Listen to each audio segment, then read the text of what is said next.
इस समय हम देवेंद्र नगर के नारायणा हॉस्पिटल में हैं। यहाँ जो कल सिलतरा में हादसा हुआ है, गोदावरी इस्पात में जो लोग जल गए हैं, झुलसे हुए, उनका इलाज यहाँ किया जा रहा है।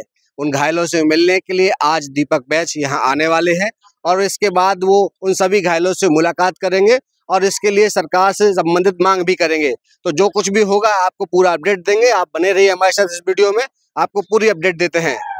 घायलों से मुलाकात भी किए हैं, क्या स्थिति है, आपको क्या नजर आया? आज हम लोग नारायणा अस्पताल आए हैं और घायलों से मुलाकात किए।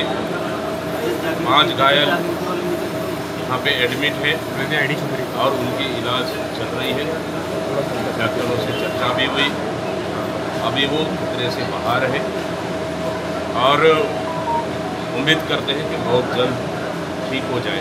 फैक्ट्री भी जाएंगे क्या? और जो जिनकी मृत्यु हुई 6 लोगों की, उनके प्रति संवेदना व्यक्त करते हैं। साथ ही जिस तरह से कि 6-7 महीने में एक बार शटडाउन होता है 10 से 15 दिनों के लिए, और वो शटडाउन इस समय 3 दिनों के लिए हुई और इस शटडाउन के दौरान जो लोग अंदर जाके,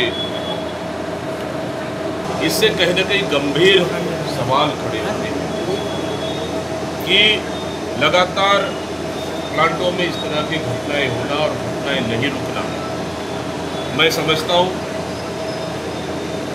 कि कहीं ना कहीं उद्योग विभाग की बड़ी लापरवाही है, सरकार की लापरवाही है, श्रम विभाग की लापरवाही है कि समय समय में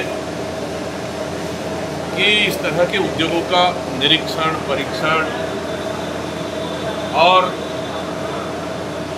इस तरह की हो रहा है नहीं हो रहा है, ये सबसे बड़ा सवाल है।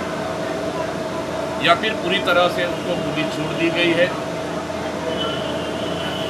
या जिस तरह से कंपनी एक्ट का पालन हो रहा है नहीं हो रहा है, ये बड़ा सवाल है। आखिर बड़े बड़े उद्योगों में इस तरह की घटनाएं कब रुकेगी? तो अभी आपने पीसी चीफ दीपक बैच को सुना। उन्होंने किस तरह से बताया कि जो घायल हैं उनके लिए क्या मांग की है, वो सब आपने सुना। और आपको बताते चले कि कल सिलतरा में देर शाम हादसा हो गया था। इस हादसे में एक सेट गिर गया था गोदावरी इस्पात में। इसमें 6 लोगों की जान चली गई और करीब 6 के आसपास लोग घायल हैं। इसमें फैक्ट्री के 2 मैनेजर भी बताए जा रहे हैं। सभी घायलों को यहाँ नारायणा अस्पताल में भर्ती कराया गया था और तब से उनका इलाज चल रहा है। डॉक्टरों का कहना है कि सारे घायलों का रिकवर तेजी से हो रहा है और जल्द वो ठीक कर दिए जाएंगे। इस बीच दीपक बैच ने सरकार से भी राहत के लिए बड़ी मांग की है और घायलों के लिए 50 लाख रुपए की मांग की है। अब आपको बताते चले कि प्रत्येक व्यक्ति के लिए राहत के पैकेज की सरकार को जल्द ही घोषणा करनी है और देखते हैं कि इस पे अमल कब तक हो पाता है। छत्तीसगढ़ से सीजी भास्कर के लिए विनेश दीक्षित, रायपुर।